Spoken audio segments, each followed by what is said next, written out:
कैसे हैं आप? उम्मीद करते हैं स्वस्थ होंगे, मस्त होंगे। आपके लिए आ गया एनालिटिकल फिजिक्स पाठशाला में रे ऑप्टिक्स पार्ट 2, जहां हम पूरे रे ऑप्टिक्स को विस्तार से समझने वाले हैं। एक एक कंसेप्ट और न्यूमेरिकल को समझने वाले हैं, इसके ट्रिक्स को समझने वाले हैं। आपको बेफिक्र हो जाना है, क्योंकि ये साबित होने वाला है आपके लिए रामबाण। लेकिन आप इस पूरे वीडियो को अगर जानना चाहते हैं, समझना चाहते हैं, तो इसके पार्ट 1 को भी देख लेना जरूरी है, जिसका लिंक डिस्क्रिप्शन में दिया हुआ है। तो बच्चों, शुरू करते हैं रे ऑप्टिक्स पार्ट 2।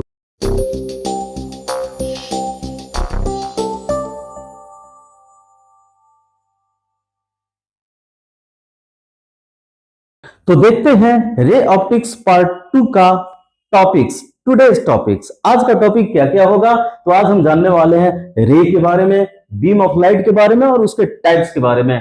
फिर हम जानेंगे कुछ ऐसे ऑब्जेक्ट्स के बारे में जो लाइट पर डिपेंड करते हैं, और उसके बाद mirror, types of mirror, terms of mirror. फिर हम जानेंगे लॉ ऑफ रे डायग्राम, और तब लास्ट में देखेंगे कन्वर्जिंग और डाइवर्जिंग मिरर का मतलब क्या है। तो देखते हैं फर्स्ट टॉपिक आज का, रे, beam and types of beam. रे का मतलब क्या होता है? कहा जाता है कि लाइट जब चलता है तो स्ट्रेट लाइन में चलता है, क्योंकि इसका स्पीड बहुत ज्यादा होता है। किसी भी चीज का स्पीड अगर बहुत ज्यादा हो ना, तो फिर वो फील होगा कि हमेशा स्ट्रेट लाइन में ही चल रहा है। इसलिए लाइट हमेशा स्ट्रेट लाइन में प्रोपेगेट करता है, और लाइट की इस नेचर को रेक्टिलिनियर प्रोपेगेशन ऑफ लाइट कहते हैं। तो लाइट जब चलेगा तो एक पाथ बनाएगा, रास्ता बनाएगा, जैसा कि यहां, और इस रास्ते को ही, इस पाथ को ही हम रे का नाम देते हैं। ऐसा अगर बहुत सारा पाथ हो तो फिर उसको हम ग्रुप कहेंगे, और इस ग्रुप को एक साथ हम बीम ऑफ लाइट कहेंगे। कहा जाता है कि बीम ऑफ लाइट ये 3 तरह का होगा। टाइप्स ऑफ बीम में 3 टाइप्स होगा, पैरेलल, कन्वर्जिंग, डाइवर्जिंग। पैरेलल का मतलब जहां सारा रेज एक दूसरे के पैरेलल हो, और कन्वर्जिंग अर्थात एक पॉइंट पर जमा हो। कन्वर्ज होना वर्ड का मीनिंग है कि एक जगह जमा हो। जैसे आप चारों तरफ से कोचिंग में एक पॉइंट पर, स्कूल में एक पॉइंट पर आप जमा होते हैं, एक लोकेशन पर जमा होते हैं, तो कह सकते हैं कि सारे बच्चे कोचिंग में या स्कूल में कन्वर्ज हुए। और छुट्टी टाइम में क्या होता है? तो जैसे ही छुट्टी हुई, फिर सारे बच्चे अलग अलग डायरेक्शन में चले गए, तो इसको डाइवर्ज होना कहा जाता है, जब अलग अलग दिशाओं में चले जाए। तो यहां हम देख रहे हैं कि एक पॉइंट से डाइवर्ज हो गया, यहां एक पॉइंट पर कन्वर्ज हुआ, और यहां तो पैरेलल है, इसलिए बीम 3 टाइप्स हो जाते हैं, पैरेलल, कन्वर्जिंग एंड डाइवर्जिंग। तो हम देखते हैं कुछ ऐसे ऑब्जेक्ट्स के बारे में जो लाइट के ऊपर डिपेंड करता है। आखिर ये कौन कौन से ऑब्जेक्ट है, जिसमें पहला नाम है ल्यूमिनस ऑब्जेक्ट का। ल्यूमिनस का अर्थ है ऐसा ऑब्जेक्ट जिससे लाइट इमिट होता है। यहां ल्यूमिनस में भी हम 2 टाइप देखेंगे, जैसा कि एक नेचुरल और दूसरा मैन मेड। नेचुरल का एग्जांपल है सन, स्टार, जो कि नेचर के द्वारा गिवन है और जहां से लाइट हमेशा निकलता रहता है, तो ये नेचुरल ल्यूमिनस ऑब्जेक्ट। वहीं पर मैन मेड में एग्जांपल जैसे लाइटेड बल्ब, जैसे कोई बल्ब है, आप लाइट कर दी उसको तो वो भी ल्यूमिनस बन जाएगा, बट वो आदमी बनाया, इसलिए उसको मैन मेड ये ल्यूमिनस ऑब्जेक्ट कहेंगे। वहीं पर हम देखते हैं दूसरा जो टाइप है नन ल्यूमिनस ऑब्जेक्ट का, और नन ल्यूमिनस में भी नेचुरल और मैन मेड होगा। तो यहाँ नेचुरल में कौन कौन सा होगा? जैसा कि मून, अर्थ, जिससे लाइट निकलता नहीं है, वैसा ऑब्जेक्ट जिससे लाइट इमिट नहीं होता है, उसको हम नन ल्यूमिनस ऑब्जेक्ट बोलते हैं। और यहाँ मैन मेड का एग्जांपल हो जाएगा जैसे बुक, पेन, एटसेट्रा। हम आगे देखेंगे कुछ और ऑब्जेक्ट्स के बारे में, जैसे ये एक ऐसा ऑब्जेक्ट है जिससे लाइट क्रॉस कर गया, तो फिर इसको हम ट्रांसपेरेंट कहेंगे। दूसरा एक ऐसा ऑब्जेक्ट जिससे लाइट क्रॉस नहीं कर पाता है, उसको ओपैक कहेंगे। और कुछ ऐसे भी ऑब्जेक्ट होते हैं, जैसा कि मान लो एक पेपर है और उसमें आयल लगा दी, आयल्ड पेपर है, तो फिर उस पर लाइट डालने के बाद क्या होगा? तो थोड़ा सा उसको पार करेगा और थोड़ा पार नहीं करेगा। ऐसे ऑब्जेक्ट को ट्रांसलूसेंट कहते हैं। ट्रांसपेरेंट में एग्जांपल बहुत सारे हैं, जैसा कि कांच है, प्रिज्म है, लेंस है। वहीं पर ओपैक में जैसे मिरर है, या फिर ब्रिक्स है, वॉल है, ये सभी ओपैक ऑब्जेक्ट्स माने जाते हैं। चलिए शुरू करते हैं मिरर के बारे में। मिरर किसको कहा जाता है? मिरर जिसको हिंदी में कहते हैं हम दर्पण। आखिर ये दर्पण, मिरर है क्या? मिरर एक ऐसे सरफेस का नाम है जहां से लाइट का 100% रिफ्लेक्शन होता है। स्पेशली आपके घर में एक आईना होता है, जिस आईने में आप शक्ल डेली देखते हैं, हाँ, उस ऑब्जेक्ट को हम मिरर कह सकते हैं। क्या ये मिरर अपने आप में सरफेस है? तो अगर सरफेस है तो क्या ये बोर्ड अपने आप में मिरर माना जाए? क्या ये दीवार अपने आप में मिरर माना जाए? नहीं, क्योंकि यहाँ लाइट पड़ने के बाद पूरा का पूरा लाइट रिफ्लेक्ट नहीं होता है, इसलिए इस बोर्ड को हम मिरर नहीं कहेंगे। तो फिर मिरर का फॉर्मेशन कैसे किया जाए, इसके लिए हम एक ग्लास शीट लेते हैं और ग्लास शीट के एक सरफेस पर, जैसे ये लाइनिंग आप देख रहे हैं, ये कुछ किया हुआ है। क्या किया हुआ है? तो यहाँ हम सिल्वर की ऑक्साइड, ये सिल्वर ऑक्साइड Ag2O3 एक कंपाउंड है जिसका हम एक कोटिंग करते हैं और फिर इसके ऊपर से कोई भी नॉर्मल पेंट चढ़ा देते हैं। क्योंकि ये जो कंपाउंड होता है बहुत सॉफ्ट होता है, या कोट इसका थोड़ा सा भी स्क्रैच आए तो खराब हो जाएगा। इससे प्रोटेक्शन के लिए यहाँ एक दूसरा कलर इसके ऊपर किया जाता है। फिर इसके बाद इस सरफेस को हम एक नया नाम देते हैं कि ये सरफेस पॉलिश्ड सरफेस है या फिर सिल्वराइज्ड सरफेस है। इसी को हिंदी में चांदीकृत या रजतित या कलई सतह के नाम से जानते हैं। फिर हम देखेंगे कि मिरर का जो दूसरा साइड है, दूसरा सरफेस है, जहां लाइट अगर पड़े तो फिर ये लाइट का टोटल रिफ्लेक्शन हो जाएगा, इसलिए ऐसे सरफेस को हम रिफ्लेक्टेड सरफेस, परावर्तक सतह कहते हैं। तो हम आगे जानने वाले हैं ये मिरर और इससे होने वाले रिफ्लेक्शन को। टाइप्स ऑफ मिरर, मिरर कितने प्रकार के होते हैं? तो मिरर दो प्रकार का होता है। चूंकि ये सरफेस का नाम, सरफेस इमेजिन करिए कैसा कैसा हो सकता है। एक तो सरफेस जैसे ये दीवार है ऐसा हो सकता है जिसको हम बोलते हैं फ्लैट, और दूसरा हो सकता है जो फ्लैट नहीं हो। तो जो फ्लैट नहीं हो तो वो कैसा होगा? तो वो या तो इस तरीके से धंसा होगा या फिर इस तरीके से उभरा हुआ होगा। तो यहां पर भी हम देखते हैं कि मिरर ये दो टाइप का होगा, जिसमें से एक ऐसा जिसको हम कहते हैं प्लेन मिरर और दूसरे को बोलते हैं स्फेरिकल मिरर। प्लेन मिरर समतल दर्पण, स्फेरिकल मिरर गोलीय दर्पण। यहां प्लेन मिरर जिसका रिफ्लेक्टेड सरफेस कैसा होगा? तो फ्लैट होगा, और गोलीय दर्पण तो या तो वो किसी हॉलो स्फीयर का, खोखले गोले का भाग होगा। जैसे इमेजिन करिए कि शीशा का, कांच का एक फुटबॉल है। इस फुटबॉल को अगर हम दो पार्ट में अगर कट कर दे तो फिर दो ठोक क्या मिलेगा? कटोरा जिसको बोल सकते हैं। ऐसे दो कटोरे को जो कांच का है, ग्लास का है, हम क्या करें तो एक के ऊपर वाले सरफेस पर अगर पॉलिश्ड कर दे और दूसरा तो जिसके अंदर वाले सरफेस को हम पॉलिश्ड कर दे, मींस सिल्वराइज्ड कर दे, तो क्या हम देखेंगे जहां एक ऐसा होगा जिसके ऊपर अगर सिल्वराइज्ड किया जाए तो अंदर के सरफेस से, धसे हुए सरफेस से रिफ्लेक्शन को देगा। और ये धसा हुआ सरफेस अगर गौर से देखो ना तो ये कैसा केव की तरह है, गुफा की तरह है, इसलिए इसका नाम कॉनकेव पड़ा। मतलब जिसका जो बल्जिंग इन सरफेस होगा वो कनकेव मिरर कहलाएगा, और जिसका बल्जिंग आउट सरफेस होगा उसको हम कन्वेक्स मिरर कहेंगे। मींस गोलीय दर्पण दो type, concave mirror, convex mirror. Mirror से रिफ्लेक्शन में बहुत सारे टर्म्स का यूज किया जाता है जो कि मिरर से रिलेटेड होते हैं। इनको ही हम टर्म्स ऑफ मिरर के रूप में जानेंगे। आखिर ये क्या क्या है? तो यहां हम देख सकते हैं कि टर्म्स ऑफ मिरर के रूप में एपर्चर, द्वारक, पोल, ध्रुव, सेंटर ऑफ कर्वेचर, वक्रता केंद्र, रेडियस ऑफ कर्वेचर, वक्रता त्रिज्या, प्रिंसिपल एक्सिस, मुख्य अक्ष, फोकस, फोकल लेंथ, फोकस दूरी, ये सभी माने जाते हैं। अब इसका मतलब क्या होता है ये समझना जरूरी है, क्योंकि जैसे ही मिरर से इमेज फॉर्मेशन या फिर मिरर से रिलेटेड रिफ्लेक्शन के बाकी चीज को हम देखेंगे तो इन टर्म्स का यूज किया जाता है। चलिए समझते हैं इनका मतलब क्या है। जैसा कि यहां हम देख रहे हैं एक कनकेव मिरर है और एक कन्वेक्स मिरर है। हालांकि ये सारे के सारे टर्म स्फेरिकल मिरर के लिए होते हैं, इतना ध्यान रखना है, ये प्लेन मिरर के लिए नहीं होते हैं। तो हम यहां कनकेव मिरर में एपर्चर या फिर कन्वेक्स मिरर में एपर्चर किसको कहेंगे? एपर्चर का मतलब है मिरर का ये जो स्ट्रक्चर है इसको ज्योमेट्रिकल स्ट्रक्चर कहते हैं, और इस ज्योमेट्रिकल स्ट्रक्चर का ये दोनों पॉइंट इमेजिन करिए, ये पॉइंट ए है, ये पॉइंट बी है, इसी तरीके से इसका पॉइंट सी है और इसका पॉइंट डी है। तो ए और बी ये दोनों एंड पॉइंट को जो लाइन सेगमेंट मिलाएगा, इसी लाइन सेगमेंट को हम एपर्चर कहते हैं। इस लाइन सेगमेंट को हम क्या कहेंगे?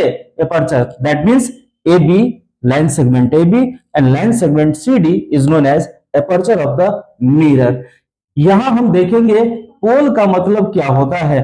तो जैसा कि ये मिरर का अभी हम आपको बताया ज्योमेट्रिकल स्ट्रक्चर है, इस ज्योमेट्रिकल स्ट्रक्चर का कुछ ना कुछ मिड पॉइंट कहीं ना कहीं होगा।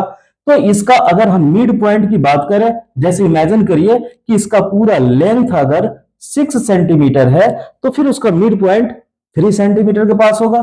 तो यहां पर इसका जो मिड पॉइंट होगा उसी मिड पॉइंट को हम पोल कहेंगे। इसको हम पोल कहेंगे, ये ध्रुव के नाम से, पोल के नाम से जाना जाता है। अब हम जानेंगे सेंटर ऑफ कर्वेचर। तो सेंटर ऑफ कर्वेचर सेंटर है किस चीज का? कर्वेचर, अर्थात उसका कर्व का। ये कर्व कब बना, कैसे बना? तो ये किसी न किसी हॉलो स्फीयर का पार्ट है। मान लो ये हॉलो स्फीयर है, या फिर अगर हम इस कन्वेक्स मिरर की बात करें, जैसे मान लेते हैं ये एक कन्वेक्स मिरर है, तो इसका भी अपना एक स्फीयर होगा जिस हॉलो स्फीयर से ये बनाया गया। इमेजिन करिए ये जो हॉलो स्फीयर है ये है। तो हर स्फीयर का अपना सेंटर होता है, इसका भी अपना सेंटर होता है। बस इसी को हम इस मिरर का सेंटर ऑफ कर्वेचर कहेंगे, और सेंटर ऑफ कर्वेचर को C से डिनोट किया जाता है मिरर के लिए, इतना ध्यान रखना है। अब हम देखते हैं रेडियस ऑफ कर्वेचर। तो रेडियस है, आप ज्योमेट्री में सर्कल चैप्टर में पढ़े होंगे कि अगर किसी सर्कल के सरकमफ्रेंस और उसके सेंटर को मिला दिया जाए तो क्या बनता है? रेडियस। कुछ इसी तरीके से यहां मिरर का एक पॉइंट जिसको पोल हम मानते हैं, अगर पोल और सेंटर ऑफ कर्वेचर को मिला दिया जाए तो फिर इस लाइन सेगमेंट को हम रेडियस ऑफ कर्वेचर कहेंगे, और या तो इसको कैपिटल R से डिनोट किया जाता है या फिर स्मॉल r से। इसी तरीके से यहां कन्वेक्स मिरर में भी अगर हम पोल और सेंटर ऑफ कर्वेचर को मिला दें तो फिर इसको हम रेडियस ऑफ कर्वेचर कहेंगे। तो हमने जाना यहां aperture, pole, centre of curvature, radius of curvature. अब देखते हैं प्रिंसिपल एक्सिस हम किसको कहते हैं। तो प्रिंसिपल एक्सिस एक्सिस है, और आपको पता होगा एक्सिस का मतलब लाइन होता है। एक्सिस का मतलब क्या होता है? एक स्ट्रेट लाइन। तो ये प्रिंसिपल एक्सिस एक स्ट्रेट लाइन है। तो फिर कौन सा स्ट्रेट लाइन है? ये कहां से होके जा रहा है? तो कहा जाता है कि ऐसा एक स्ट्रेट लाइन जो मिरर के पोल और सेंटर ऑफ कर्वेचर को टच करते हुए क्रॉस करे। जैसे अगर एक स्ट्रेट लाइन हम ड्रॉ करें जो कि P और C से हो करके जाए तो फिर इसको हम प्रिंसिपल एक्सिस कहेंगे। और ये हम कहां तक बढ़ा सकते हैं? तो इसको दोनों एंड में हम इंफिनिटी तक बढ़ा सकते हैं। ये हो गया प्रिंसिपल एक्सिस। अब हम देखने चलते हैं फोकस। फोकस ये बहुत ही इंपॉर्टेंट पॉइंट है, इसको ध्यान से सुना जाए। फोकस को डिफाइन करने के लिए इंसिडेंट रे ऐसा जो प्रिंसिपल एक्सिस के पैरेलल हो उसको हम लेके चलते हैं। प्रिंसिपल एक्सिस के पैरेलल अगर कोई लाइन इंसिडेंट होता है, जैसे इमेजिन करिए ये एक लाइन हम लिए जो प्रिंसिपल एक्सिस के पैरेलल है, ऐसा ही कन्वेक्स मिरर में भी एक लाइन लिए जो कि प्रिंसिपल एक्सिस के पैरेलल है। तो ये कहीं ना कहीं से होकर के रिफ्लेक्ट करेगा। आखिर इसका रिफ्लेक्शन कैसे होगा? तो हम इस बात को देखेंगे कि by the nature of these mirrors इसका रिफ्लेक्शन अलग अलग तरीके से होगा। कनकेव मिरर में ये प्रिंसिपल एक्सिस को इंटरसेक्ट करते हुए रिफ्लेक्ट करेगा, जबकि कन्वेक्स मिरर में हम देखेंगे ये ऐसे चला जाएगा, ये प्रिंसिपल एक्सिस को इंटरसेक्ट करते हुए नहीं जाएगा, क्योंकि अगर इसको पार करता है तो फिर तो अपने आप में ये रिफ्लेक्शन नहीं रहा, ये रिफ्रैक्शन हो जाएगा। तो यहां हम देखेंगे कि ये डाइवर्ज हो जाता है। कहां कैसे डाइवर्ज होता है? तो ये प्रिंसिपल एक्सिस से डाइवर्ज हो जाता है। लेकिन जैसे ही इस लाइट रे को अगर हम देखें, यहां आपका आई हो, तो आप देखेंगे कि ये प्रिंसिपल एक्सिस को किसी पॉइंट पर कट कर रहा है, मतलब वहां से सिंस हो रहा है टू कम आउट। ये प्रिंसिपल एक्सिस से निकलता हुआ प्रतीत होता है, महसूस होता है। तो हम यहां दो दो पॉइंट देखें, एक जहां पर रियल इंटरसेक्शन हुआ, एक जहां पर वर्चुअल इंटरसेक्शन हुआ। तो ये दोनों प्रिंसिपल एक्सिस का पॉइंट अपने आप में फोकस माना जाता है, और इस फोकस को हम कैपिटल F से डिनोट करते हैं। चलते हैं लास्ट पॉइंट को समझने, और वो है focal length. Focal length radius of curvature की तरह ये भी अपने आप में लाइन सेगमेंट है, लेकिन हम किस लाइन सेगमेंट को, किस लंबाई को फोकल लेंथ कहेंगे? तो ये भी अपने आप में पोल से रिलेट करता है, आप समझ गए होंगे कि पोल से लेकर के और फोकस के बीच का जो डिस्टेंस है, इसी डिस्टेंस को हम फोकल लेंथ कहेंगे और फोकल लेंथ को स्मॉल f से डिनोट किया जाता है। मिरर को समझने के बाद अब हम मिरर से इमेज फॉर्मेशन को जानते हैं। तो किसी भी मिरर के द्वारा इमेज का फॉर्मेशन कैसे होता है, इसको हम डायग्राम के थ्रू कैसे समझ पाएंगे, तो इसके लिए जानना जरूरी है कि लॉ ऑफ रे डायग्राम क्या कहता है। मतलब किसी भी मिरर पर अगर कोई लाइट रे इंसिडेंट हो तो फिर उसका रिफ्लेक्शन कैसे होगा। चलते हैं देखने law of ray diagram. Law of ray diagram 4 है, जहां फर्स्ट लॉ कहता है कि अगर कोई लाइट रे, ये first law, second law, third, fourth, ये चारों लॉ फर्स्ट लॉ के अकॉर्डिंगली हम समझेंगे, जहां कहा जाता है कि अगर कोई लाइट रे अगर प्रिंसिपल एक्सिस के पैरेलल इंसिडेंस होता है, चाहे कन्वर्जिंग मिरर मतलब कनकेव मिरर में या फिर कन्वेक्स मिरर में, तो फिर कनकेव में ये फोकस से होकर के रिफ्लेक्ट होगा और कन्वेक्स में ये फोकस से निकलता हुआ महसूस होगा। सेकेंड लॉ कहता है कि अगर फोकस से होकर के इंसिडेंस हो या फिर कन्वेक्स में जैसे फोकस पर इंसिडेंस होता हुआ महसूस हो, तो दोनों कंडीशन में क्या होगा, तो ये पैरेलल रिफ्लेक्ट हो जाएगा, प्रिंसिपल एक्सिस के पैरेलल रिफ्लेक्ट हो जाएगा। कहने का मतलब आप देख सकते हैं कि ये फर्स्ट लॉ का रेसिप्रोकल सेकेंड लॉ है।